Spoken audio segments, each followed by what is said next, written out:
Jai Sairam, welcome back to my channel. இன்றைக்கி இந்த பதிவில் முருகப்பெருமான் வழிபாடு பற்றி தான் உங்ககிட்ட ஷேர் பண்ண போகிறேன். ஒரு முக்கியமான இந்த 5 நாட்களை இந்த மாதத்தில் தவற விடாமல் நீங்கள் உங்களுக்கு என்ன வேண்டுதல் இருக்கோ அந்த வேண்டுதலை வச்சு பாருங்கள். நிச்சயமாக உங்களுக்கு முருகப்பெருமான் நடத்தி கொடுப்பாரு. கார்த்திகை பெண்களால் வளர்க்கப்பட்டதால் கார்த்திகை நட்சத்திரம் முருகப்பெருமானுக்குரியதாக பார்க்கப்படுது. அதே போல் கார்த்திகை மாதமும் முருகன் வழிபாட்டுக்கு உரிய மாதம் அப்படின்னு சொல்லலாம். அது எல்லாருக்குமே தெரியும். இந்த முருகப்பெருமான கார்த்திகை மாதத்தில் ஒரு குறிப்பிட்ட முறையில் வழிபாடு செஞ்சோம் அப்படின்னா நீண்ட நாட்களாக நிறைவேறாத வேண்டுதல்கள் கூட முருகப்பெருமானோட அருளால் நிச்சயமாக நிறைவேறும். அந்த வேண்டுதலை பற்றி தான் இந்த பதிவில் நான் ஷேர் பண்ண போகிறேன். இந்த பதிவை ஸ்கிப் பண்ணாமல் முழுசாக பாருங்கள். நிச்சயமாக உங்களுக்கு ரொம்ப பயனுள்ள பதிவாக இருக்கும். அதுக்கு முன்னாடி என்னோட சேனலுக்கு தொடர்ந்து சப்போர்ட் பண்ணுங்கள், லைக் பண்ணுங்கள், ஷேர் பண்ணுங்கள், கமெண்ட் பண்ணுங்கள், மறக்காமல் சப்ஸ்கிரைப் பண்ணுங்கள், பெல் ஐக்கானை கிளிக் பண்ணுங்கள். இந்த கார்த்திகை மாதம் அப்படிங்கிறது சிவபெருமான், ஐயப்பன், பெருமாளுக்கு மட்டும் இல்லாமல் முருகப்பெருமானையும் வழிபாடு செய்கிறதுக்கு மிகவும் ஏற்ற மாதம்தான். இந்த மாதத்தில் வரும் கிருத்திகை, சஷ்டி ஆகிய நாட்களில் விரதம் இருந்து வழிபாடு செய்கிறது அப்படிங்கிறது ரொம்ப அதிகமான பலன்களை நமக்கு கொடுக்கும். இந்த கார்த்திகை மாதத்தில் வரும் கிருத்திகை நட்சத்திரம் ரொம்ப விசேஷமானது. அதே போல் இந்த மாதத்தில் வரும் சஷ்டி திதியிலையும் விரதம் இருக்கிறது அதை விட அற்புதமான பலன்களை நமக்கு கொடுக்கும். வருடத்தில் சில குறிப்பிட்ட நாட்கள் மட்டும் மிகவும் சக்தி வாய்ந்த நாட்களாக பார்க்குறாங்க. இந்த நாட்களில் ஒரு குறிப்பிட்ட முறையில் வழிபட்டோம் அப்படின்னா நாம் கேட்ட வரங்கள், வேண்டுதல்கள் அப்படியே நமக்கு நிறைவேறும்னு சொல்லப்படுது. அப்படி இந்த வருடத்தில் மிகவும் சக்தி வாய்ந்த நாட்களில் ஒன்று தான் இந்த ஆண்டு வரக்கூடிய நவம்பர் 22ஆம் தேதி முதல் 26ஆம் தேதி வரையிலான இந்த 5 நாட்களும். இந்த 5 நாட்களும் முருகப்பெருமான முறையாக வழிபாடு செஞ்சோம் அப்படின்னா நம்மளுடைய வேண்டுதல்கள் அப்படியே நிறைவேறும். இதை எப்போ செய்யணும் அப்படின்னா இந்த கார்த்திகை மாதத்தில் வரும் வளர்ப்பிறை, சஷ்டி மற்றும் அதற்கு முந்தைய 4 நாட்களும் மிகவும் சக்தி வாய்ந்தவையாக பார்க்கப்படுது. இந்த 5 நாட்களும் முருகப்பெருமான் கிட்ட என்ன வேண்டினாலும் அது கண்டிப்பா நமக்கு கிடைக்கும். அதாவது பிரபஞ்ச சக்திகள் அதிகரிக்கப்படும் நாளாக பார்க்கப்படுது. முருகனின் அருளால் வேண்டியது நடக்கணும் அப்படின்னா இந்த 5 நாட்களும் நம்ம என்ன செய்யணும் அப்படின்றதையும் நாம் தெரிஞ்சுக்கலாம்.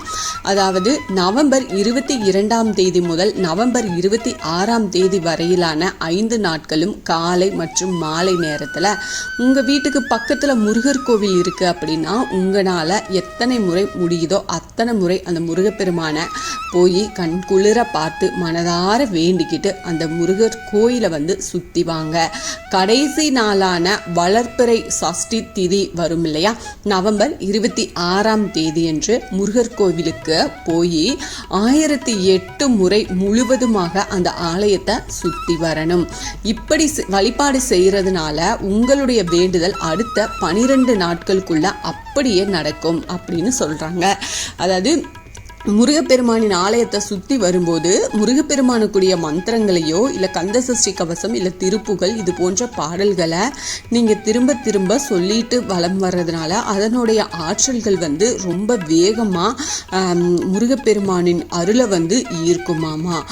வருடத்திற்கு ஒரு முறை மட்டுமே இது போன்ற அற்புதம் வாய்ந்த சக்தி நிறைந்த நாட்கள் வரும்.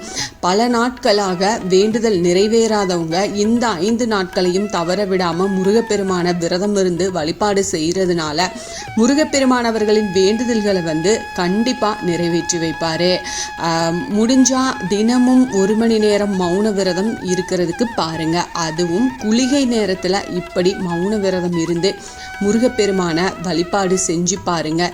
நீங்க எதிர்பார்க்காத நல்ல மாற்றங்கள் உங்க வாழ்க்கையில நடக்கும். அதாவது நீங்கள் உங்கள் வீட்டுக்கு பக்கத்தில் கோயில் இருக்குது அப்படின்னா நீங்கள் போய் அந்த சுத்துறீங்க இல்லையா 1008 முறை. அதுக்கு நீங்கள் ஏதாவது பூ, அரளிப்பூவோ இந்த மாதிரி வச்சுக்கோங்க. அப்போ தான் உங்களுடைய கவனம் வேறு எதுலையும் சிதறாமல் அந்த நம்ம அந்த பிரார்த்தனை, அந்த பக்தி சிந்தனையிலேயே நம்மளால் வலம் வர முடியும். ஒவ்வொரு சுற்றுக்கும் ஒரு பூக்கள் அங்கே முன்னாடி வச்சிருங்க. இதே மாதிரி நீங்கள் கந்த சஷ்டி கவசமோ இது என்ன உங்களுக்கு தெரியுதோ அதை வந்து நீங்கள் பாராயணம் செஞ்சுட்டேவும் நீங்கள் சுற்றிக்கிட்டே வாங்க.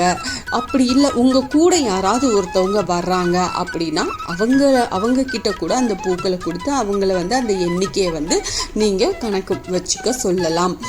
இதில் உங்களுக்கு எது எளிமையாக இருக்கோ அதை வந்து நீங்கள் செய்யுங்க. உங்களுக்கு நீண்ட நாள் நிறைவேறாத ஆசை ஏதாவது இருக்குது அப்படின்னா, ரொம்ப பெரிய பிரார்த்தனை இருக்குது அப்படின்னா கண்டிப்பாக இதில் செஞ்சு பாருங்கள். முருகப்பெருமானை முழுமையாக நம்பி இந்த பிரார்த்தனையை இந்த 5 நாட்களை வச்சு பாருங்கள்.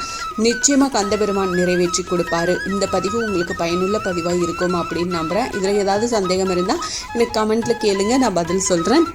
என்னோட சேனலுக்கு தொடர்ந்து சப்போர்ட் பண்ணுங்கள்.